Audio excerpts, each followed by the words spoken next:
Okay, thank you. Good afternoon again, and we are resuming our work on January 15th, 2025, Senate Institution.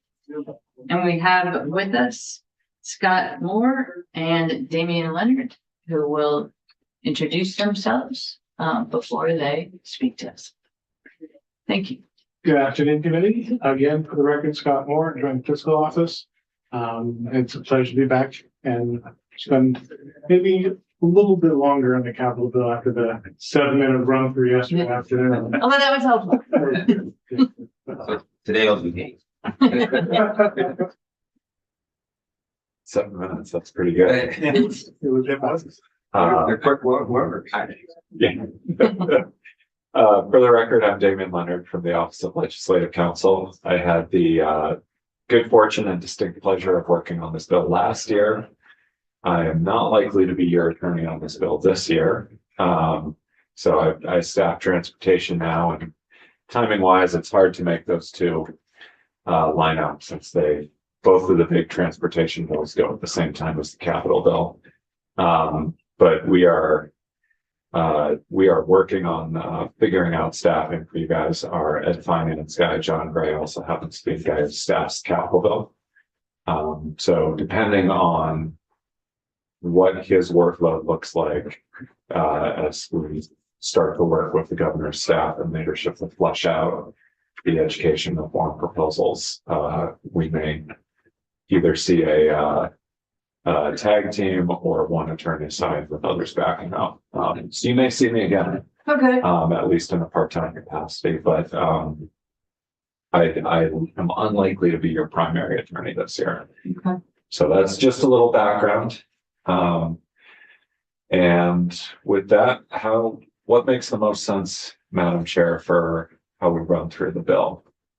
Well, yesterday, Scott took us through the spreadsheet. For me, the spreadsheet is really valuable alongside of the text. So maybe touch base with Scott first and just see if there's anything that you wish you had elaborated on. Not really, other than if there's specifics about any line items. I think I gave that 30,000 foot level pretty good. The key things to remember is that this is a 2-year bill. There's a bigger lift this year because it's the first year of the biennium. So you're going to set everything. And then next year will be adjusting things. So there's that sense of a little bit higher workload for you all. Otherwise, if you have questions as to where we move money from one side to the other, I know this morning we were in the House Corrections and we talked about one particular $100,000, which we can trace from one section to another. Other than that, I think Damian's act summary does a better job to walk through that than trying to find them all in the spreadsheet. Otherwise, whenever you need, I'm happy to go through and explain this, but I don't want to belabor the committee's take the committee's time to go through line by line and Right. point out everything, especially because Damian's act summary kind of talks to that. It's a little bit easier to read on the words than the numbers. Okay. Any Just questions lots of or moving parts. okay. Do the members have any questions or suggestions at this point No, about how we proceed? yeah, I agree with that. I mean, Okay. There's lots of buckets of money. yeah, And where it all comes from, either bonded dollars or cash fund, or are we putting things in specific spots to help maximize reimbursement dollars, or we're getting extra money because we're getting matched dollars. So there's lots of different buckets everywhere. That's one thing to think about as you go through and do it. I can speak to something specifically if you've got questions. Okay. Terrific. and I'm sorry, and just Go ahead. thank you, Madam Chair. And just so in your, as obviously the final decision is ours, but you'll advise as much as you can. What should, how can I put this? If if we're going down the right path, let's just say that. I can definitely help with budget council point out, like, if this action happens, this other action may happen. Right. If Other than that then, advice, I think it's more, I'll make sure my goal is at the end of the day, you're all balanced, you didn't leave any money on the table, you didn't overspend the money. Where you put it in which bucket, it's a little bit up to you, but, I think there's some Yeah, kind of leeway. we can't advocate on behalf of anything. What we will do is, Scott's gonna identify holes in the funding. One thing we talked about with your counterparts in the House this morning is how there's a funny number on the miscellaneous maintenance line item, because we found, as Scott was going through the spreadsheet last year, he found $1,999 that were unallocated. And at the end of the day, we just put them into the miscellaneous major maintenance, because you can always spend the money on maintaining these state buildings. And that's an easy area where it's sort of a general purpose. From my role here, I make sure your language is good and does what you want. I will also try to identify legal pitfalls, or things where you need to be aware of a legal consequence. You'll hear from the agencies advocating for different spending. So this is kind of an interesting bill, because in many instances where a policy committee might have constituents who come in and say, my business is suffering because of this state policy, or I need this grant program to be enacted, or something like that. Here, your constituents are the state agencies saying, our office building has a leaky roof and poor IT, et cetera. What can you do about that? And then what you're doing here is taking this puzzle of, I think you have 100 million in bonding for this biennium. How do we allocate that 100 million in bonding plus whatever cash is out there, and whatever reallocations from prior years that were unspent, we can scrape together to go ahead and fill those needs to the best of our ability, and how do we prioritize them? So we can't really say, oh, I think Forest Parks and Rec has a really good proposal, you should go with that. But we can tell you, oh, I think proposal A, I just want to flag for you, this is going to have a consequence down the road that you may want to consider before you greenlight that spending. So, and I'll look at something that I'm familiar with, in Fort Junction Courthouse renovation. It's an 18-month project that I've never known a project will come under budget. It's rare. So, if there is some foreshadowing that it is going to be over budget, and you budgeted this, how do you make that adjustment if you know that I'm just using to come up with that $6 million, and that's not going to cover the. So that's what the subsequent bills are for. So some of these things too, you need to keep in mind that there is money in the 2023-24 biennium, 2025-26 biennium. And because we have these sort of bonding caps, I mean, you can imagine a correctional facility that's going to run $80 million. If you did $80 million out of your 100 million from one biennium, you couldn't really do much of anything else. You'd just be doing basic maintenance to keep the lights on and the plumbing working. So what happens is with a lot of these things, we'll spread them out. And that's how we get into if there's a cost overrun. So during the pandemic, construction materials went through the roof.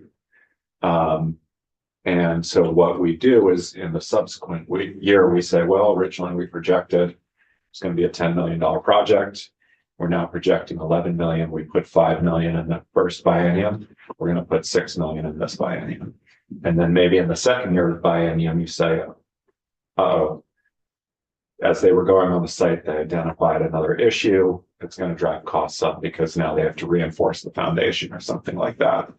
And then in the budget adjustment year, what you'll see actually, this is a good segue to the outline here, is I meant it to tee that up for you. it's perfect. Good job. So let me find one here. Is you can see, well, let's take planning, design, construction, and construction of the booking expansion at Northwest State Correctional. It's on the bottom of page 1. We increased that by $100,000. That's a good example of where the cost projections changed from the first year of biennium to the second. And so what we did is, you'll also see other places where we've reduced funding.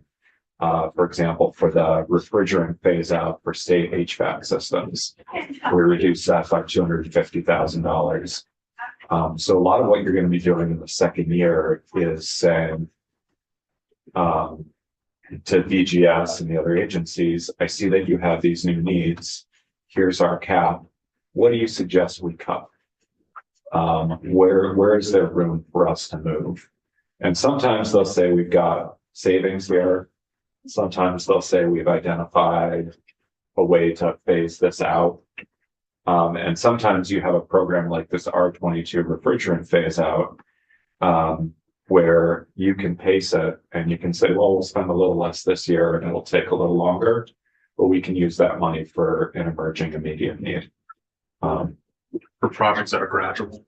Or sometimes they have a scheduling problem, and they're just not gonna be able to spend that money at that point in time. Yeah. And so they say, okay, we can't spend that money anyway, so let's take that 100,000 and let's move it over to where we can. Yeah, you'll see a couple of things here where we just eliminated the line item. And those were items where they said we can't do that now for whatever reason. And in some cases, it's where we eliminated one line item and replaced it with 5 other more specific line items. You'll see that with clean water in the bill there.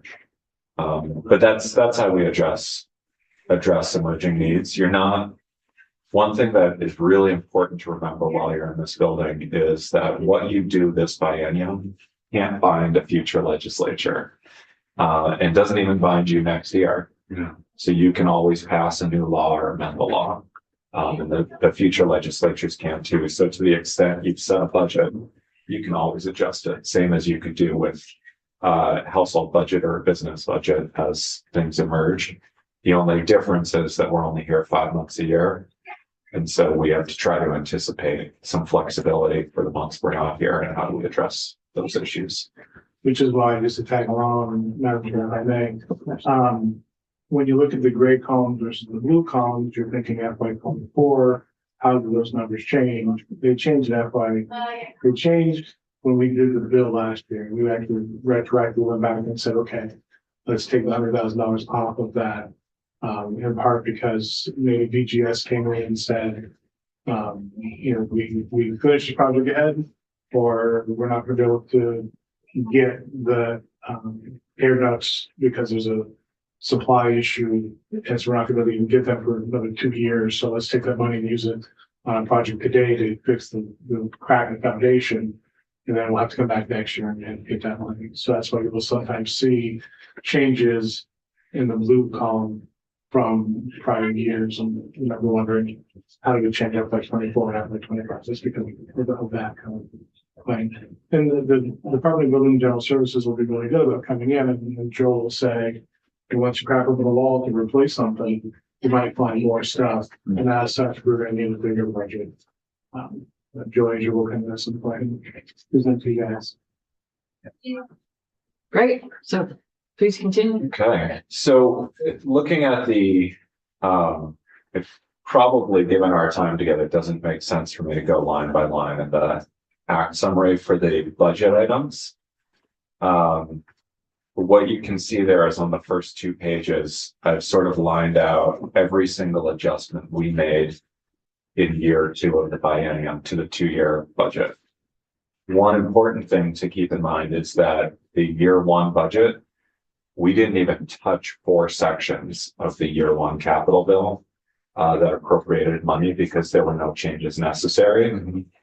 And so the year 1 capital bill, you'll see this year that it's just a much longer list of projects. And so it's really kind of think of it as this year you're setting the plan in motion, next year you're fine tuning it. But then the second half of the capital bill is policy. And policy can be everything from technical corrections to studies, intent statements about how the General Assembly wants the money spent. And also, staging for things like sale or how receipts from a sale will, be spent or where they'll be allocated. So that can that'll give you a sense of what we're doing. So in the second half of the bill, is anyone following along in the actual bill or just on the section by section? Okay, perfect. I won't mention section numbers then. But we tend to break the second section up like general and broad subject area. So, and then, we just go alphabetically. So we start with the Agency of Natural Resources. The first thing we did was a technical correction. We find this a lot. We'll pass a statute. People will forget about the statute. Time will go along and agency practices will change. And then they'll come back and they'll say, hey, we realize there's a statute here. And we haven't done it this way in about 15 years. And it's working really well the way we're doing it. Can you update the law? And most of the time, we tend to bless the agency action by updating the law just to correspond to what they're doing. Sometimes it starts a new conversation about, well, that's not really what we had in mind. So what we did there is we clarified the process for the Department of Environmental Conservation Facilities Engineering section to do its work and what their role and responsibilities are. And it took out a requirement that the commissioner consult with and get approval from BGS before undertaking any work, which had been in there and hadn't been done for quite some time. The second and third section in that area related to the Salisbury Fish Hatchery. That was a particularly contentious issue last year. It was originally proposed to be closed. The legislature kept it open and required the Commissioner of Fish and Wildlife to look at the feasibility of continuing operations there after the end of 2027. And the key thing that happens after that day, after the end of 2027, is that right now the Clean Water Act permits for that facility will expire. And its current systems will not meet the requirements to get new permits.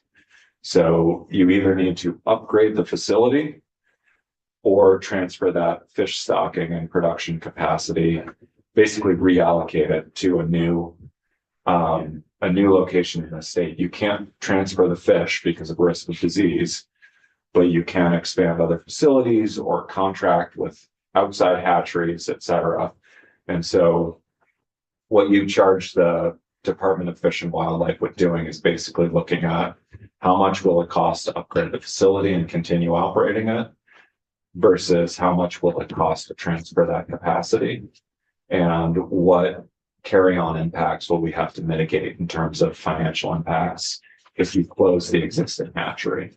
And so that can be not just local job impacts, but also impacts on tourism if you don't have a local fish hatchery and transporting the fish is more expensive. After that, we moved into buildings and general services, and this is by far the biggest policy section. The first section here, so in year one of the biennium, you had authorized the sale of 108 Cherry Street in Burlington. That's the Zampieri office building. One important thing to note is the state cannot buy or sell property without your authorization. So that's an important thing that you do in this committee. Normally, the proceeds from that sale just go right back into the capital bill. However, in this case, the state had used about $6.5 million from two different revolving funds to pay for improvements to that building.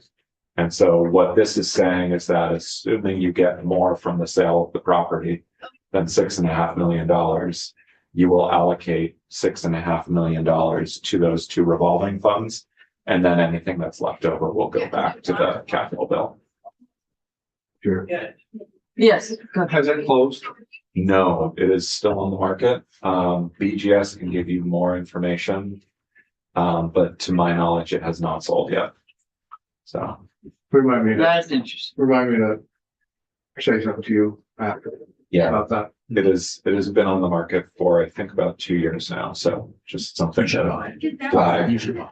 Well, remind me to say something to you after. It's an ongoing sale, so we'll leave it alone. So the next 3 sections in there related to the former Williston State Police Barracks, which you're probably all familiar with. It's right off the exit at Taft Corners. Currently being used as a temporary shelter by the state. So you had authorized in the prior 2 capital bills, the sale of that property. Last year during the process here, right around the crossover, Williston came in and said, we actually think we may be interested in buying the property. And the state had not moved forward with selling it because it had been being used for storage of equipment. And so what we did is we took the 2 prior sale authorizations, we amended them so that they applied after this coming July 1. And then we included a section that said it's our intent that Williston, assuming they want to buy it, will come to the legislature this month with the proposals for how they would use it, what conditions they'd be asking for, so that this committee and your House counterparts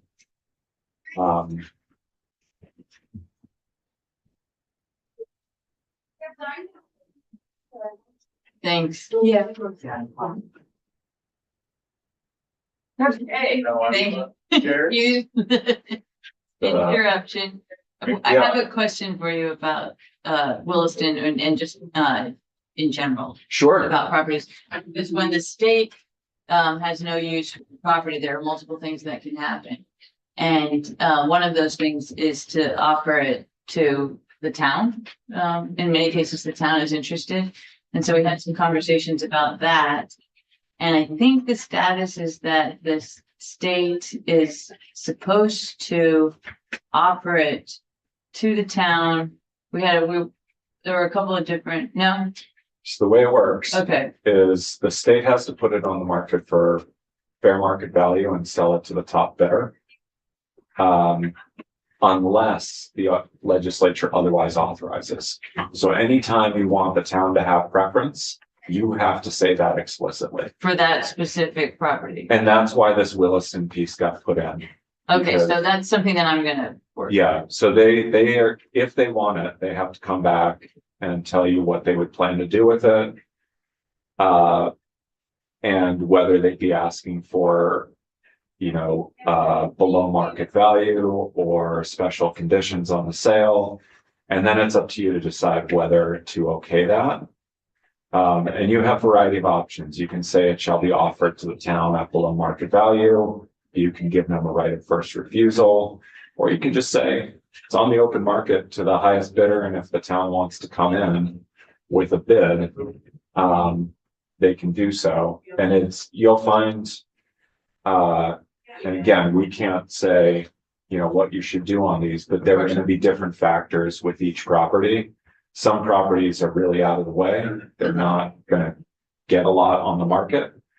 Other properties like this one are in particularly, they're heavily developed areas where property is hard to come by. And so they may be able to fetch more on the market than other properties. And this is something that was, I would say, vigorously debated last year and discussed. Probably one of the most popular pieces of property in Chittenden County at this point in time.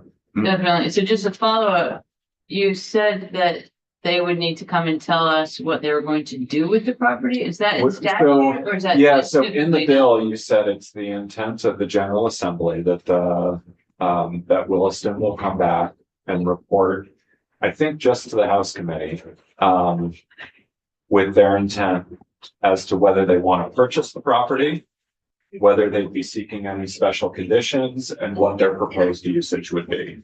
Okay, One of the things that, Bill does say something in that. so Senate and House, okay, I mean, we added that. okay. That's right, the House sent it over with just them, and the Senate added it in. Right. So these are some of the shenanigans that happen here, if I can say that on the record. You'll see things where one body will say, well, just report back to us. You don't need to talk to the other body. And it's some of the fun and games we have here in the building. But anyway, yeah, so it's basically one of the issues that came up is that there was interest in the town that their legislative body had not voted yet on it. Right. Or fully vetted the proposals that were being considered. And so their town manager couldn't give a clear yes or no. And so we essentially said, all right, come back next year. The other piece was they didn't know if they would have the capacity within their budgetary restrictions to actually make a meaningful offer for the property that would induce the state. And then the final piece is the potential future uses. That was a big question for some committee members about whether, you know, are we going to be selling this? You know, what are they actually going to use it for, so that if they're asking for a below market rate, you know, are we getting some public good at a financial loss to the state?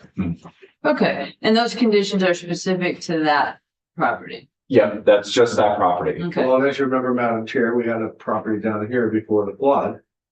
And we did offer it to Montpelier first. And they said, and with specific language. Mhm. And they said, absolutely positively not, we do not want the building. right, I do remember that, and I And it was, flooded, yeah, and then now we're in the Right. position to to fix the building to the standards of modern time. And so, who knows what will go on with that now? I don't know where that process is. Yeah. So two different scenarios. no, totally, I understand, I just think it would be helpful if we had one standard But you procedure. can't have, this is Well- the argument we had, Okay, this is the argument we had Right, last year. well- Because everything in real estate is different. I understand, it won't be exactly the same, but we could have a skeleton outline that would, the way that you have procedures in real estate that handle all sorts of different projects and properties, we could have a standard, but we'll talk about that So later on. yeah, you do have a basic standard, which is you have to get the legislature's okay, and you have to offer it on the open market at fair market value as appraised by a third party. And that was something you added last year, actually, the requirement that it be sold at least fair market value without prior authorization to sell it below market. Moving on, you did the next couple of bullet points there all relate to really similar changes. Basically, the BGS went through their enabling law and the authorities of the commissioner and found that there were some limitations that hadn't kept up with inflation. So the commissioner is allowed to purchase an option on a property when the legislature is not in session, in order to retain their ability to buy it. That had been capped at 75,000.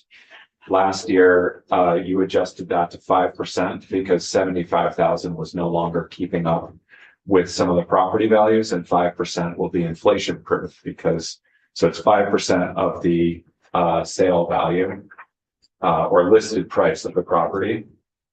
The next two were allowing increasing the amount that the commissioner BGS could transfer.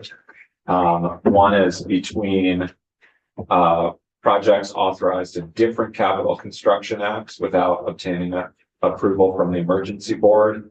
And the other is from the contingency funds to cover a shortfall on something else that's been authorized without prior approval from the emergency board. In both cases, you doubled the amount, again, because it hadn't been keeping up with inflation. The next change I just mentioned a minute ago is that you required the state to sell property at fair market value. You then added in a study to be done by the executive branch to report on a suggested process for naming state buildings that are under the jurisdiction of BGS. This was another hotly debated issue. The House Committee in particular felt that the legislature, who currently has that authority, shouldn't spend their time on this. This committee did not necessarily share that feeling. And so what we ended up with, as often happens in this building, is a study for a proposal. When there's disagreements, you have a concrete proposal, and then you can decide this biennium whether to act on that or leave things the way they are. The next report was on whether to transfer a portion of the former Southeast State Correctional Facility, so that's the Windsor Correctional Facility, to the Department of Fish and Wildlife for inclusion in an adjacent wildlife management area. Already about 100 acres of that prior correctional facility property have been transferred to the wildlife management area. And essentially Fish and Wildlife came in and said, you know, a lot of the remaining property is either too steep or wetland, and so you can't develop it anyway, but that would be valuable habitat to have in this wildlife management area. And so they're working with BGS to come up with a proposal as to whether you can transfer some of those areas without harming the potential to reuse or sell that, what's left of that property. The next was authorizing the transfer of a portion of the Southern State Correctional Facility property to the town of Springfield. So this was in the original contract that our current commissioner BGS, when she was the deputy, the state negotiated with the town of Springfield. That transfer never occurred. Now Springfield wants to relocate their town garage up to that parcel, so we authorized them to do a transfer between now and July 1, 2027. Based on our discussions this morning upstairs, that transfer has not occurred yet, but the authorization is there for another 2 years. The next was report on facility requirements for the River Valley Therapeutic Secure Residential Recovery Facility, or Secure Residential Recovery Facility. They are now authorized to use emergency involuntary procedures and involuntary medication on patients who are at the facility. However, when the facility was originally designed, it was designed with spaces that were safe for the use of involuntary procedures, such as rooms where a patient couldn't hurt themselves or harm themselves. As part of the process of building it, those facilities were removed from the final project. And so now they're going through to look at what they would need to do to renovate it to allow that to happen. This is part of a much larger discussion on whether the state should build a forensic facility, which is a secure recovery facility for individuals who are involved with the justice system. And so this is part of a much larger discussion. Last year, the forensic facility proposal did not move forward. And in the interim, they've authorized the use of the emergency involuntary procedures and involuntary medication at the other state, or at this particular state facility. And so this was just saying, look, you're going to need to update the facility to make that a reality. Let us know what you need done, because then you'll have to authorize funding for that this biennium. So question, so are you saying that the report was going to discuss something that has happened now? So you have authorized the use of these procedures. Okay. However, some of the procedures cannot be done without the correct facility build out. And so you may need to modify the facility to actually allow the procedures to occur. Okay, so do we know if the procedures are occurring? That's The rules are in the process of being adopted or have just recently been adopted. The Department of Mental Health would be a better source on what the status is of actually using these procedures. This is an instance where the policy committees decided on a policy, and then the institutions committee said, hey, your state buildings actually don't accommodate this policy choice right now. What do we need to do to enable the policy choice to move forward? And isn't it the building on section 3 on line 29, the $50,000? Wasn't that the monies that we were using Yep. to fit that? Yeah, so that's for the initial work on that, the requirements review. Yep. So yeah, you'll see that in your spreadsheet, and that's a great example of how the spreadsheet ties up with these pieces. And when you're finalizing the bill for the new members here, a lot of what you're going to be doing is saying, okay, so we've said this report is required. How much do they actually need to do this? Because nothing is free. And even when you do get, this is my tip for the day here. Even when an agency tells you it's free, they're pulling resources off something else. And so something is not getting done in order to enable them to give you that report on the budget that you asked for. So that's just worth keeping in mind. And we've run into problems before where we've asked so much of agencies that they have been unable to submit all of the reports that we've asked for. So it's just something that's worth keeping in mind as you're starting to think about these things, is ask, do you need money for a consultant? Do you need money to bring on temp staff? That sort of thing. And let's pause just for a second, because John Gray came in and I don't know how much time you have. Yeah, I'll need to run shortly, but just wanted to say hey to everyone if that's. Yeah. John Gray, Legislative Council. I'm masked up. I'm not sick. I tested negative this morning, but was exposed yesterday. So that's why I look this way, but I will be with you guys for the Capitol bill. Happy to be here. Yeah. And I'm happy to be hearing Damien walk through this as well. So Yeah. And I'll be. So stay as long as you like, as long as you can. And I'll be providing backup to John as he needs it this session. I should say too, the other area I'm covering is education finance, and we're. Oh, that's a little bit. That won't be like anything, right? That's like a half a day thing. Yeah. This will take up more of your time. Yeah. Yeah. But yeah, we're gonna make sure that you guys are staffed one way or the other. So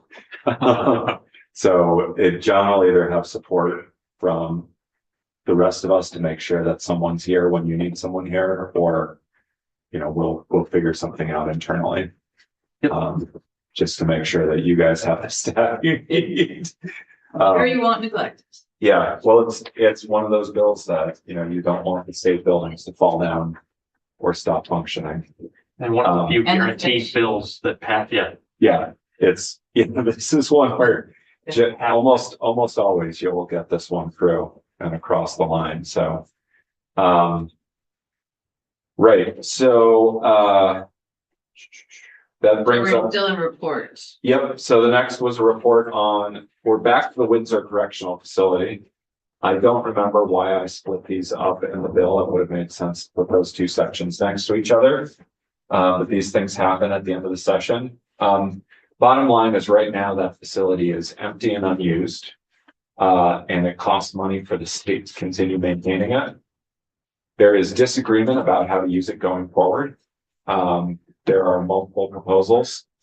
So what this report asked was for the state to update prior reports on how to repurpose the facility, whether that's as extra space for the state in the event that you have a flood at a state facility like we had at Waterbury in 2011, or whether there's another state use, maybe for a new secure forensic facility or something like that, or whether it makes sense to sell it to a developer to develop something for the local community in Windsor.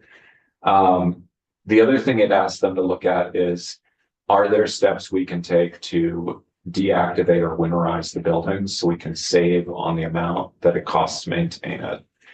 Because those are taxpayer dollars that could be spent somewhere else, and we're continuing to spend them on these buildings that are sitting unused at this point. For heat. Right. Yeah, I don't want pipes to burst, yep. basically. Right, you don't want the pipes to burst. And then there are other things that, you just need regular maintenance. If you've got heat running, you need to maintain your boiler. If you have other things in the buildings, you need to keep rodents out, et cetera, et cetera.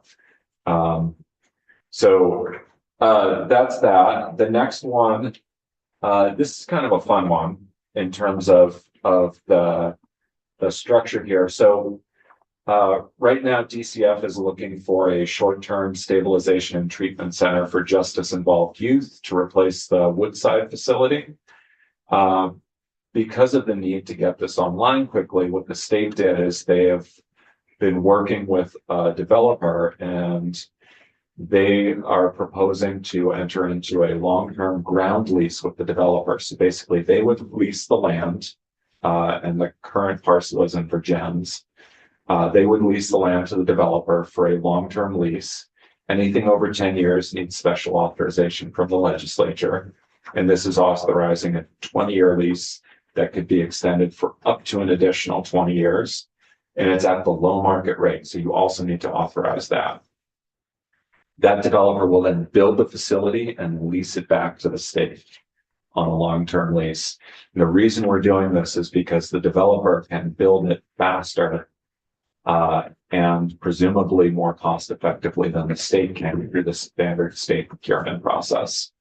And so this is one of those instances where, given the need to get the facility stood up quickly, the best proposal they came up with was this. And so this is one of those instances where you'll have to think sort of creatively about how do we get this process moving forward. And this is what we came up with.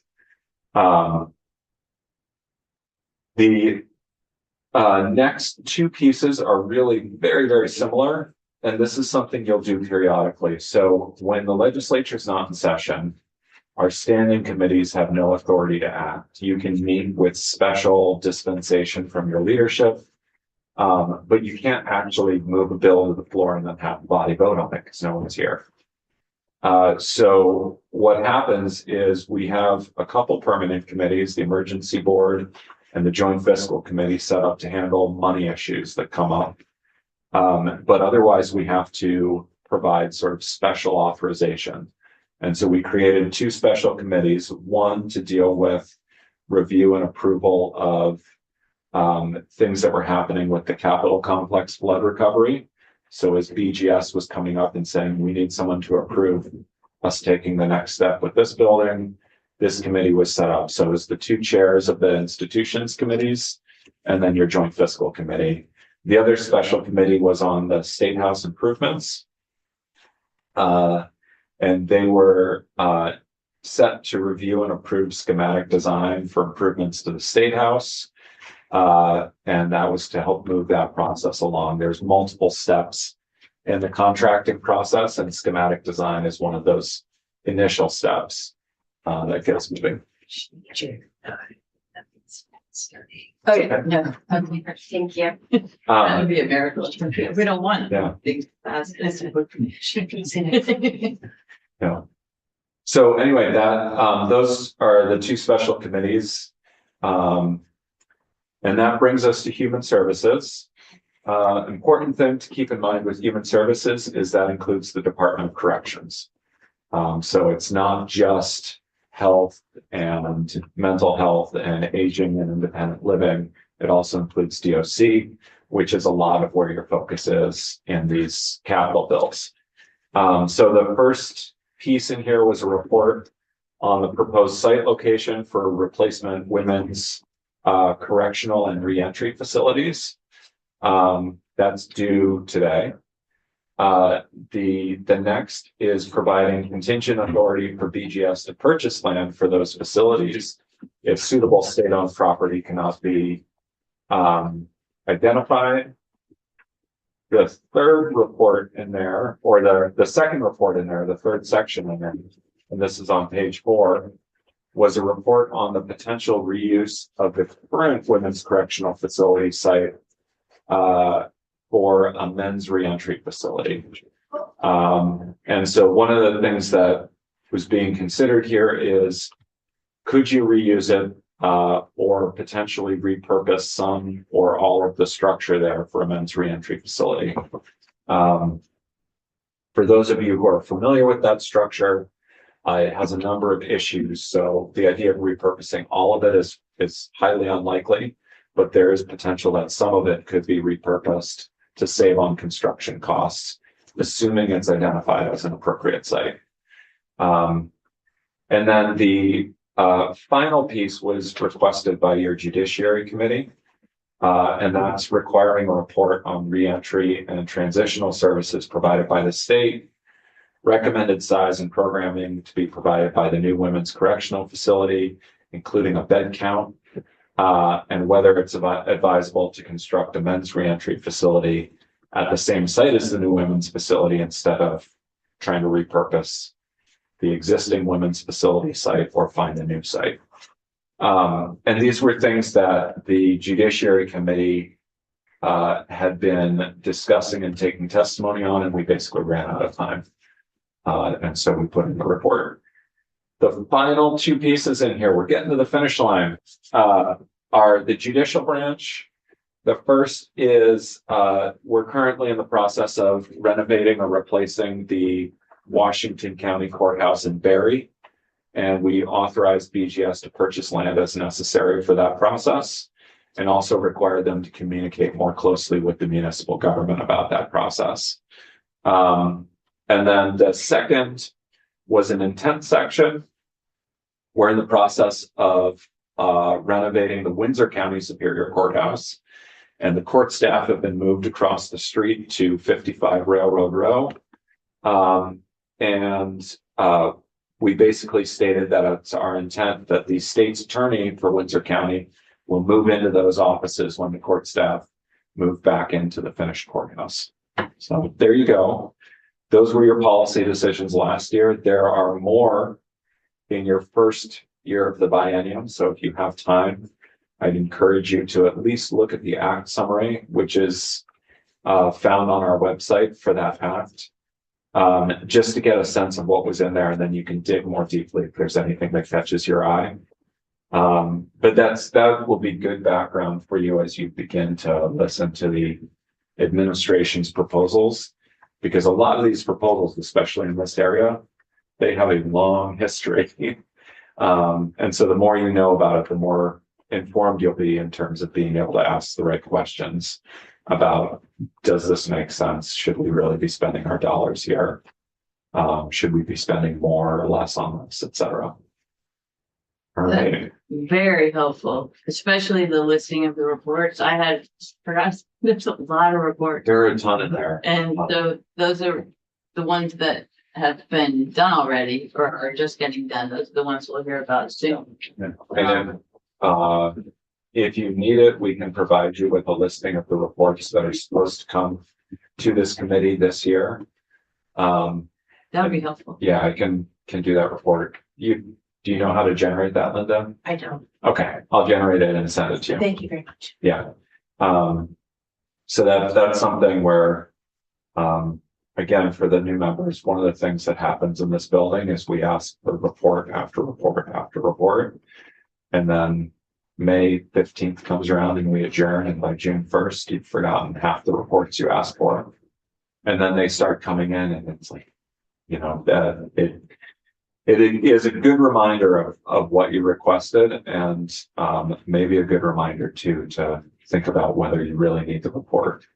Because it takes a lot of executive branch and legislative branch staff time to generate the different reports and studies. And a lot of them just sit. So that's my editorializing. Yeah. Unfortunately, when you can't agree, it turns into a report. Yes. I spent 4 months on a study committee that came out of one of those. We can't agree. And we'll see where that goes. Right. Some of them are useful. I mean, Some of them I've are. been on committees, Yeah. mobile home task force. We had. No, there are some study committees and task forces that produce a work product that turns into a bill that passes the next biennium. We merged liquor and lottery that way. We modernized the liquor laws that way. We've had others though that have, you know, it's an opportunity to continue debates and not reach conclusion. Or, Um, right, or reports that say the same thing multiple times, Yeah. because it is a tough decision. Right. Finding, transportation revenues Right, I that think was something that came up with the Windsor Correctional Facility, is we've asked for 3 or 4 reports over the years since we closed it and still haven't decided how to reuse it. At this point, We did have some new information last year, though, we did, on there's actually a design of development, a housing development that could be there. Yeah. So this has been extremely helpful for me. I'm sure folks have questions, or maybe not, maybe we need to absorb and then have questions. I now have a sense of what we'll be looking at, so that's very good. There's a lot. Questions, I don't know. yeah, Good. Well, and there's a lot that you all are familiar with too. I mean, courthouses Yeah. and Windsor. Yeah. and- Yeah. So- that's, I mean, this is why we have a committee dedicated to institutions. Yeah, It's a big, complicated issue. And you're gonna hear a lot of testimony from the administration about these different things. I think for me, coming into it last year, that was kind of, an eye opener as to how many different pieces are pulled into the capital bill. It's just one bill, so it doesn't seem like very much, and it's not 300 pages like the budget. But there is a lot of detail that goes into those decisions. And so it's not really reflected fairly, I think, on our spreadsheet and our, and in the bill text itself, all of the thinking that you have to do that goes into actually just, putting what might be just one line on the page. There's a lot of discussion that goes into that. So And you came late and you did a fantastic I job. appreciate that. You really did. But yeah, I like to say it was my pleasure working on this because it showed me how nicely the working process could go in this building on an issue where folks are generally moving in the same direction and are just, ironing out and hammering out the details. And, it's not to say there aren't disagreements with your colleagues and with the administration, but in general, I think everybody knows that the state facilities are important and they serve an important purpose. And, so it's just a question of how do we prioritize our limited money to make that happen. this is a great way to frame it. Did you? No, I'm good. Yeah. No, this is really, really helpful, and hopefully it'll help you, Damien, just in all of your other committees, because there's so much overlap between what we do and all of the Yeah, other committees. well, I'm working on the other bill that I think is comparable, the transportation bill. So Mhm. I feel like that is comparable because everybody wants the potholes filled and their bridges to stay standing. So Right, and just A&R, I mean, the water treatment, I mean, that has Yeah, implications and it overlaps Economic with the development. transportation. and Yeah, but just environment, yeah. Yeah. All right, well, great. all righty. So any, Thanks for your time. Do you have anything to add, Scott? I've just been monologuing. It's perfectly fine. I think one of the key things with going through the capital bill is paying attention to, when you shift and some of the whys and wherefore you talk about for policy, but there is more than just that, the numbers, there is the whole policy section, which I'm happy to have all the numbers, but there's also other things too. I think sometimes people had lost some of that, not in this committee, but just they're like, oh, well, the numbers are great, but there's a whole other section. Right. And we're talking about the whys, the wherefores for Salisbury for chapter. I had a chance to visit this summer. We did a JFO tour, so it was great. So you guys get a chance to go down there. So it's kind of fun. I really took this out. So I think that's one of the things I think about too, is it's more than just the numbers. And one of the things that really helped me last year, it was my first time on the Capitol bill, but when the departments came in and talked about their buildings, it brought the numbers to life. So I'm just looking at, 50,000 here, $1 million there, who cares? But when they talk about it, bring pictures and tell why we're doing what we're doing. And I learned more about concretion and salt reduction of whatever's, so it's kind of fun. So it will be more exciting than just numbers on a spreadsheet. yeah, thank you. Give that to Good. All right. So I think with that, we are good. Do we have any other, I don't think we have any other issues or people? So why don't we take a break and have the committee stay around just for a couple minutes and we can talk about the schedule for the rest of the week.